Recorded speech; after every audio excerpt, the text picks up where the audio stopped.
নমস্কার বন্ধুরা, আমার চ্যানেলে প্রথমবার আছেন প্লিজ চ্যানেলটি সাবস্ক্রাইব করবেন, ভিডিওটি লাইক করবেন এবং কমেন্ট করবেন। তো এই ভিডিওতে আমরা কথা বলবো শুধু কলকাতা ডার্বি নিয়ে। হ্যাঁ বন্ধুরা, আগামীকাল অনুষ্ঠিত হতে চলেছে গোয়ার ফাতোরদাতে Kolkata derby, Mohun Bagan super giant বনাম ইমামি ইস্টবেঙ্গল এফসি।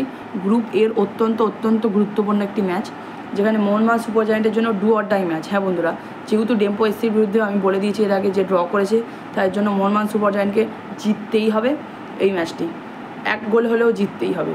তো এবার যদি কথা বলি এই দুটো টিমের হেড টু হেড নিয়ে, তো ইমামি ইস্টবেঙ্গল এবং মোহনবাগান সুপার জায়ান্টের দেখা হয়েছে টোটাল 404 বার, যেখানে মোহনবাগান সুপার জায়ান্ট জয়লাভ করেছে 136 বার, ইমামি ইস্টবেঙ্গল এফসি জয়লাভ করেছে 140 বার।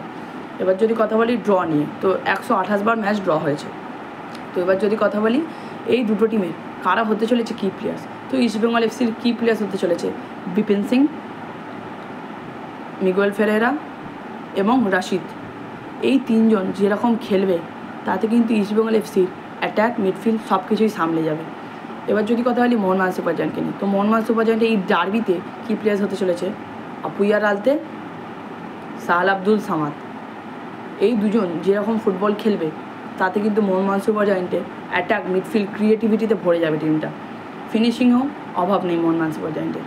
তো এবার যদি কথা বলি এই টুর্নামেন্টের বা এই সুপার ডার্বি কারণ আমি বলছি আপনারা সবাই জানেন, তো এই ডার্বি আপনারা লাইভ টেলিকাস্ট টিভির মাধ্যমে কোথায় দেখতে পাবেন।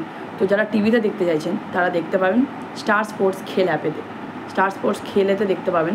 এবার যদি কথা বলি ফোনের মাধ্যমে যারা দেখতে চাইছেন, যাদের জিও সিম আছে, যারা জিও রিচার্জ করেন, তারা জিও হটস্টারে দেখতে পাবেন বিনামূল্যে। কারণ যখন আপনারা রিচার্জ করেন জিওর হটস্টারের যে প্যাকেজটা আছে ওই প্যাকেজটার টাকাটা ধরে নেয় জিও।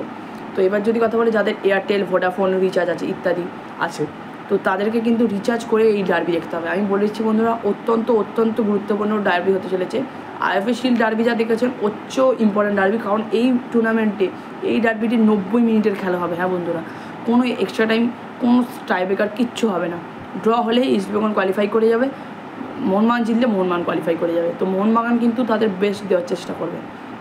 এবার যদি কথা বলি এই দুটো টিমের কী উইক পয়েন্টস আছে, তো মোহনবাগান সুপার জায়ান্টকে যদি কথা বলি, মোহনবাগান সুপার জায়ান্টের সবচেয়ে উইক পয়েন্ট যে ডেম্পো এসসির বিরুদ্ধে টম অ্যালড্রেড। হ্যাঁ বন্ধুরা, টম অ্যালড্রেডের অন্য চ্যানেলেতে আপনারা দেখেছেন, আমার একটি চ্যানেল আছে ওই চ্যানেলটাতে আপনারা দেখতেছেন যে মোহনবাগান সুপার জায়ান্টের টম অ্যালড্রেড পায়ে কিন্তু কাটায় ভর্তি।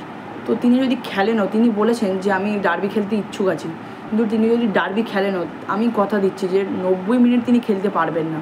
তো তার জন্য মোহনবাগান সুপার জায়ান্টের হেড কোচ হোসে মলিনা কি একটা ফরেন স্টপার নিয়ে কি শুরু করবে, তো সেটা দেখার আছে। তো তাই নিয়েই আমি ভেবেচিন্তে স্টার্টিং 11 বানিয়েছি। তো এবার যদি কথা বলি ইস্টবেঙ্গল এফসি স্টার্টিং 11 নিয়ে, তো হ্যাঁ বন্ধুরা, ইমামি ইস্টবেঙ্গল এফসি কোচ মানে আমরা সবাই জানি অস্কার ব্রুজো 4-5-1 ফরমেশনে খেলাতে পারে, যেখানে তাদের গোলে থাকবে প্রাকসম্মান গিল, লেফট ব্যাক খেলবে তাদের জয়গুপ্তা, লালচুংনুঙ্গাও খেলতে পারে। কারণ আমরা যদি কথা বলি আইএফএ শিল্ড ফাইনালে লালচুংনুঙ্গা স্টার্ট করেছে আর তিনি কিন্তু অসাধারণ প্রসেসগুলো বাড়াচ্ছিলেন বিপিন সিংয়ের দিকে। তো লালচুংনুঙ্গা যদি না খেলেন তাহলে জয়গুপ্তাকে ধরেই আমরা চলছি। রাইট ব্যাকে খেলবে মোহাম্মদ রাকিব, দুটো সেন্টার ব্যাক, একটা হলো কেভিন সিভিলি আর একটা হচ্ছে আনোয়ার আলী। এবার যদি কথা বলি সিডিএম, ইমামি ইস্টবেঙ্গল এফসির মেন প্লেয়ার সিডিএম, তিনি খেলতে চলেছেন রাশিদ। হ্যাঁ বন্ধুরা, রাশিদ খেলবে, বাসিম রাশিদ খেলতে চলেছে তাদের সিডিএম। এই 5টি প্লেয়ার যেরকমভাবে ডিফেন্সটা সামলাবে, যেরকমভাবে তারা ফুটবল খেলবে, তাতে কিন্তু ইমামি ইস্টবেঙ্গল এফসির ডিফেন্সটা আরও স্ট্রং হবে। তো এবার যদি কথা বলি আফ্রান্ডে, যেটা main creativity CM centre midfielder, সেখানে তাদের মিগুয়েল ফিগুয়েরা খেলতে চলেছে। সাউল ক্রেসপোর জায়গায় আমি বলবো মিগুয়েলকে খেলানো দরকার ইমামি ইস্টবেঙ্গলের দিক থেকে কথা বললে। এবার যদি কথা বলি আরেকটা মাঝমাঠ আর একটা মিডফিল্ড নিয়ে, সেখানে কিন্তু তাদের এডমান লালরেন্ডিকাকেই খেলাবে। এবার যদি কথা বলি লেফট উইং নিয়ে, তাদের উইঙ্গার্সের left wing in form Bipin Singh, right উইংয়ে আমরা অলরেডি আগের ম্যাচে দেখে নিয়েছি, হয়তো অস্কার ব্রুজোনের ডার্বির আগেই এটা চেষ্টা ছিল যে আমরা চেন্নাই এফসির বিরুদ্ধে নাওরেন মহেশকে রাইট উইংয়ে খেলিয়ে টেস্ট করে নেব। তো তিনি টেস্ট করেছেন আর যেতে তিনি সাকসেসও পেয়েছেন, যার কারণে নাওরেন মহেশ রাইট উইংয়ে, লেফট উইংয়ে বিপিন সিং এবং আপফ্রন্টে একা হামিদ আহাদাদ। তো তিনি কিন্তু এই সিজনে অত গোল করেননি, ছন্দে নেই, কিন্তু এই ডার্বি এমনই একটি ম্যাচ যেখানে যে গোল করবে সে হিরো হয়ে যেতে পারে, 0 থেকে হিরো হতে পারে। তো তো তার কাছে কিন্তু ডার্বিতে গোল করার এক্সপিরিয়েন্স আছে, কারণ আইএফএ ফাইনালে তিনি গোল করেছিলেন, তার গোলেই ইমামি ইস্টবেঙ্গল এসে এগিয়ে গেছিল 1-0। তো এরপরে যদি কথা বলি মোহনবাগান সুপার জায়েন্টের স্টার্টিং 11 নিয়ে, তো এই স্টার্টিং 11টা আমি জানি না কতটা ঠিক হবে, কারণ এটা পসিবল স্টার্টিং 11 নয়, এটা প্রেডিকশন স্টার্টিং 11। তো এবার যদি কথা বলি মোহনবাগান সুপার জায়েন্টের স্টার্টিং 11 নিয়ে, তো হোসে মলিনা 4-4-2 ফরমেশনে খেলাবে, যেখানে গোলে খেলতে চলেছে বিশাল দ্য সেভিয়ার কাইট, লেফট ব্যাকে খেলতে চলেছে ক্যাপ্টেন সুভাশিস বোস, রাইট ব্যাকে খেলতে চলেছে আমার মতে অভিষেক টেকচাম সিং, সেন্টার ব্যাকে একটি সেন্টার ব্যাক খেলতে চলেছেন অ্যালবার্টো রড্রিগেজ এবং মেহতাব সিং। এবার যদি টম অ্যালডারওয়েট ফিট হতে পারে, আমার মনে হয় না যে তার পায়ে যা কাটা আছে, পা ফুলে আছে, তিনি খেলতে পারবেন। যদি খেলতে পারেন তাহলে কিন্তু 2 ফরেন স্টপার এবং লেফট ব্যাকে খেলবেন সুভাশিস বোস, রাইট ব্যাকে খেলবেন মেহতাব সিং।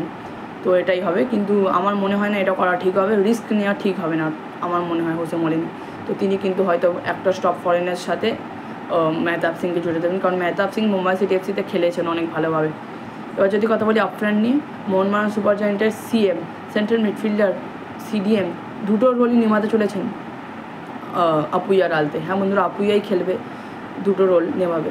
এবার যদি কথা বলি লেফট উইং নিয়ে, লেফট উইংয়ে কিন্তু খেলতে চলেছেন তাদের লিস্টন কোলাসো। হ্যাঁ বন্ধুরা, লিস্টন কিন্তু প্রচুর ক্রিয়েটিভিটি আছে লিস্টনের কাছে। আমরা যদি কথা বলি রবশন রবিন হচ্ছে, লিস্টন কোলাসো বেশি খেটে খেলে, আমরা মানি সবাই। এবার রাইট উইংয়ে যদি কথা বলি মনবীর সিং খেলতে পারে। এবার যদি মনবীর সিংকে হোসে মলিনা না চানতে তাহলে কিন্তু অনিরুদ্ধ থাপাকে খেলাতে পারে।